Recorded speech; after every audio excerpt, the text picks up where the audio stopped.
Hi, welcome everybody. So happy to be with you. My name is Alachua. I'm the Education and Engagement Director for Shalom Austin. I'm so excited that you're here to learn all about Passover. These All Abouts are one of our favorite programs. I have so much fun getting to talk about the holidays, especially Passover. It is one of the most beloved of all the Jewish holidays, one of the most celebrated of all Jewish holidays. There are so many things that you can do with your kids, so many things to learn about it. So I'm going to go ahead and jump right in. I'm going to share my screen with you and make sure I can see all of you guys while I do it. Wonderful. Okay, everybody can see? Wonderful. Okay, so all about Passover. Woohoo! So we're going to start with a little activity. So I want you to put in the chat. My favorite thing about Passover is the Seder. Put a 1 if it's a Seder. The songs, the story, matzah. Believe it or not, some people's favorite thing is matzah. I know someone who eats matzah like year round.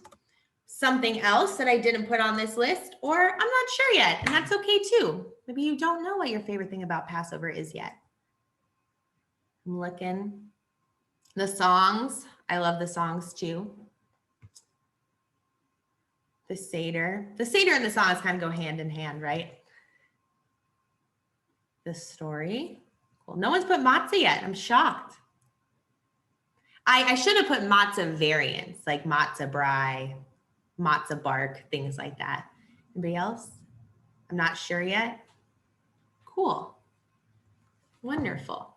Well, there are so many things to love about Passover. There are so many favorites. And if you're not sure what your favorite is, hopefully you'll walk away with an idea after this session. So first of all, let's start. Passover, what is it? What is this holiday? So it's a biblical holiday. There are 3 types of Jewish holidays. There's biblical, which is directly from the Hebrew Bible. There are rabbinic holidays, which is during like 1 through 600 CE in this rabbinic period of Jewish history. And there are post-rabbinic holidays. So these are newer holidays like Israeli Independence Day, Yom HaShoah, Holocaust Remembrance Day, things like that. But Passover is found in the Torah, which is in the Tanakh. So the Tanakh is a Hebrew Bible. There are 3 parts of it. There's Torah, Nevi'im, and Ketuvim. The Torah, which is the laws, the law section, Nevi'im, which is prophets, and Ketuvim, which is the writings. There are 24 books total in the Hebrew Bible. And again, Passover is found in the Torah. This is kind of tricky. It lasts 7 or 8 days. It occurs in the spring. The first or the first 2 and the last or the last 2 are what we call Yom Tov, which literally means good day, but it's days kind of like Shabbat where there are some restrictions. So you're not working, you're not doing certain things that you wouldn't do on Yom Tov. We're going to go over why I put it 7 or 8 days, or why it's the first and first 2 or the last and last 2 in just a second.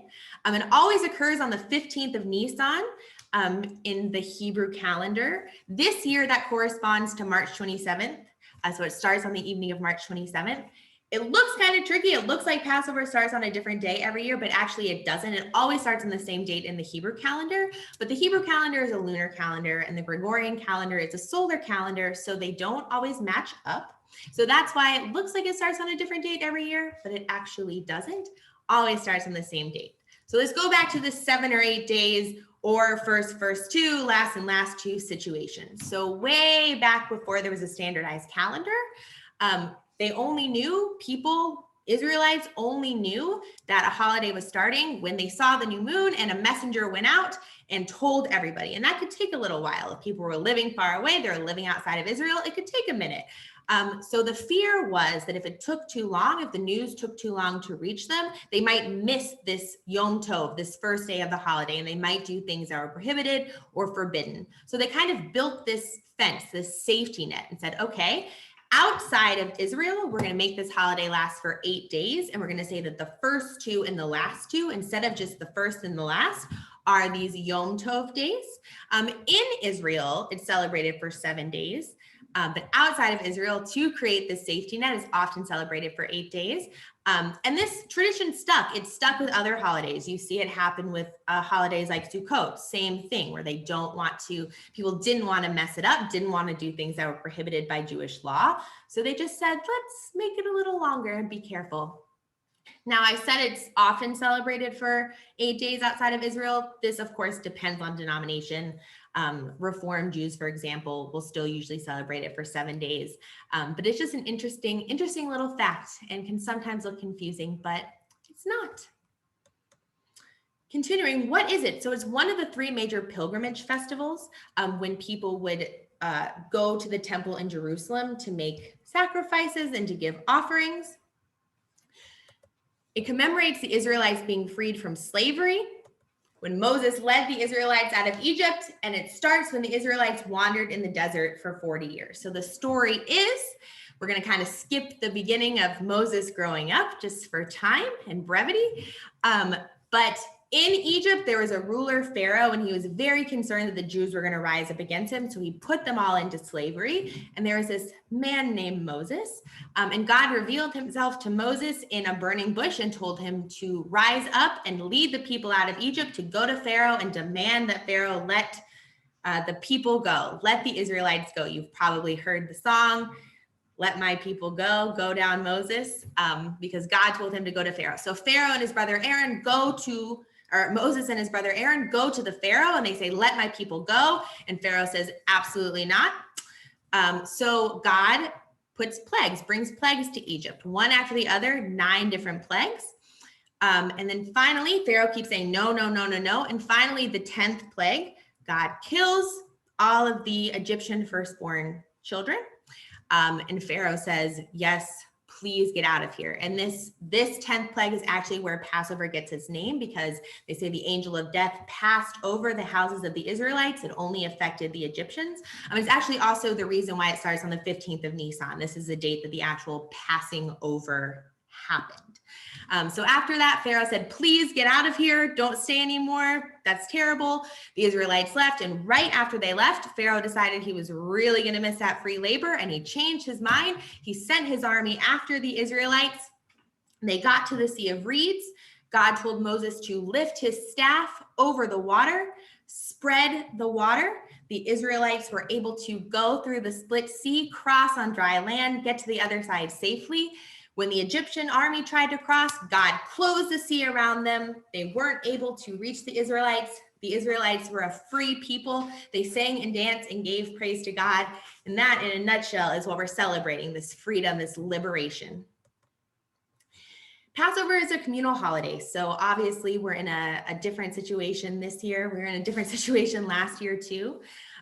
But it's still a communal holiday. It's time to, maybe you Zoom with family, you're with your close family, your immediate family. It's a really, like I said, a beloved, widely observed holiday. When they ask people who, they do surveys to see what holidays are the most celebrated, Passover always ranks at the top.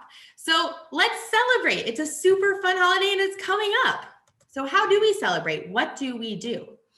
The first thing we do is have a Seder, this ritual meal where we retell the story of the Exodus. We're commanded to retell the story of the Exodus every year. Seder literally means order. So there's a very set order of the Seder and what we do and what we say. We eat symbolic food. We're going to go through what the symbolic food is and what it actually symbolizes. We sing songs. And we don't eat what's called chametz, which is wheat, barley, rye, oats, and spelt. Leavened things that have leavened agents. We only eat matzah, unleavened bread, which again, some people really love, some people really don't. And the reason we do this is it symbolizes that the Israelites had to leave Egypt so fast. When Pharaoh finally changed his mind and said, "You can get out of here," they didn't even have time for the bread to rise. So we don't eat bread, we don't eat chametz, we only are eating this matzah. So I wanted to show you what a Seder plate looks like. I talked about eating symbolic food. So you make a Seder plate and these are all the things that are represented on it. So we're just gonna go around and talk about it. So we have maror at the top, you see. And that represents, oops, sorry, I lost it for a second. Okay, so we have the maror and the chazeret. If you see right at the top and right at the bottom, the horseradish and the bitter herbs, those represent just the bitterness of slavery and how bad things were in Egypt. You see the zeroah, the shank bone, that represents the offering. So we said that Passover, it kind of has two meanings. It's a biblical story that happens, and is also this pilgrimage holiday. So the shank bone represents that. We have the charoset. You see the charoset, that represents the mortar. It's kind of nuts and grape juice and fruit all ground together, and it represents the brick and the mortar that the Israelites were using to build the Egyptian cities.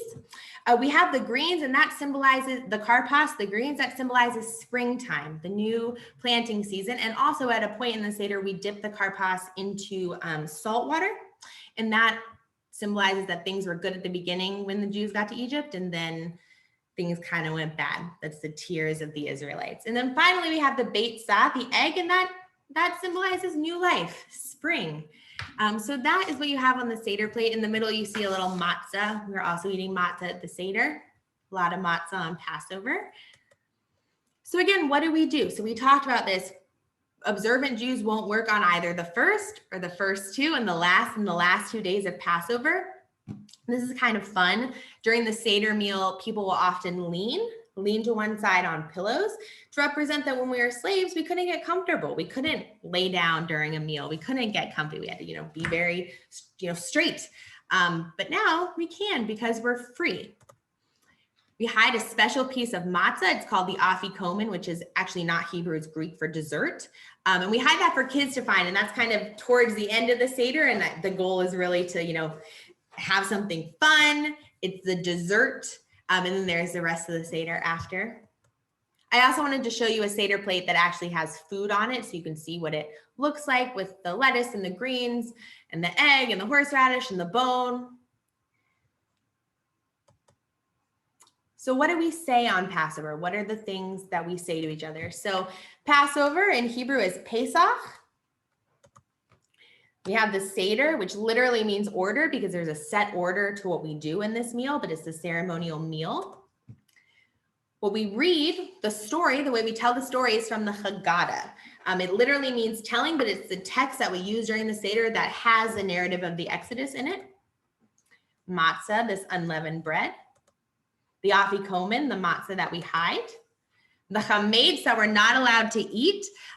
Really observant Jews will not even have it in their house. Some people donate it, and that's a really nice way to get rid of chametz. Other people will sell chametz to someone who's not Jewish. Sometimes they'll sell it permanently. Sometimes they'll sell it for like $1, and then at the end of Passover, they'll buy it back, but it just can't be in the house. I also wanted to talk quickly about kitniot, because it's kind of fun. So Ashkenazi Jews that are from Eastern Europe or France or Germany, places like that, also, in addition to chametz, will not eat kitniot. So this is rice, corn, millets, legumes, because they're worried. They're worried because it mimics the qualities of chametz. It also is likely to have come in contact with chametz. So they just, again, it's all about kind of like building this fence, same way Passover can last for 8 days, to make sure that they're not eating anything that has come in contact or resembles chametz. Sephardic Jews, which are Jews who are in Spain, Portugal, Middle East, North Africa, etc., they will eat kitniot. So there's a lot of Ashkenazi envy for Sephardic Jews who are able to eat these yummy, yummy foods. They decided not to take up that ruling. And it also might be because of the way that farming worked in those regions and what came in contact with what at the time that these laws were enacted. But that's just something interesting. So some Jews eat kitniot, some Jews don't. When I learned about kitniot as a teenager, I declared we were going to have a Sephardic Passover one year to my parents and had sushi. So yeah. We say Chag Sameach, which is happy holiday. We also say Chag Pesach Sameach, which is happy Passover. So we talked about how the first two and last two are Yom Tov, but there are these other days in the middle. There are these intermediate days where we are allowed to work and go about our lives. And these days are called Chol HaMoed. And on these days, we say a little different greeting, which is fun. And there's only 2 times a year you can use this greeting, so it's super extra fun. With Sukkot and Passover, you can use this on the intermediate days of the festival. So someone to you says Moedim L'Simcha, which just means happy holidays, is a time of joy. And the response is Chagim Uzmanim L'Sason, which means essentially let's celebrate. So that's a fun thing. You sound extra smart if you say that back to someone, extra knowledgeable. So you can throw it in this Passover. So how do you celebrate this holiday with kids? First of all, focus on the values, right? The values of taking care of others, bravery, standing up for what you believe in. It's a holiday about liberation. You can ask questions. Who is a hero that you know of? Why? When was a time that you helped someone else? There are also social justice activities you can do. Again, this time of freedom and liberation.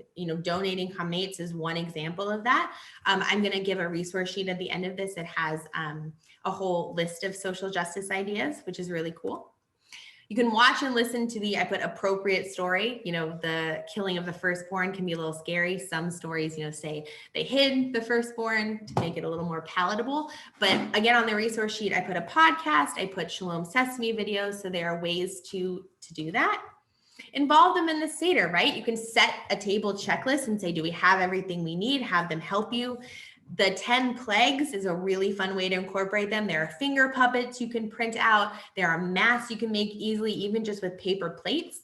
You can do other costumes. You can turn the Seder into a play and use those costumes to do that. Do an Afikoman scavenger hunt. You can expand it. You can, leading up to the Seder, start doing scavenger hunts with them so they understand kind of what a scavenger hunt is and what you're supposed to do. And there are, again, super fun matzah recipes, the matzah bark, the matzah toffee, matzah pizza, matzah brie. They can help you make those. Matzah is easy to work with and fun for little hands, nice and textured. So again, there are crafts, there are recipes, there are songs, there are books, there are even more. I'm going to give you a resource sheet that will help you celebrate with your families. This is an example of the 10 plagues finger puppets. Again, you see on her right pinky, but I guess for us it's the left. You see the death of the firstborn represented. You can make a sad pharaoh there instead if you don't want to put that there and use the hiding the kids. You can do these super cute, paper Seder plates. The things in the middle are printouts, for the bitter herbs and parsley and lettuce. Use cupcake liners and have them decorate a plate. Super easy ways to celebrate with them and get them involved and make it really fun. So I'm going to put the link to the resource sheet in the chat, and I'm also going to be emailing it out. And I am just so excited for you to enjoy this Passover season. I hope that you learned all about Passover today and how to make it special for your family. And now we'll move into questions, but thank you so much for joining me today. I had a wonderful time with you.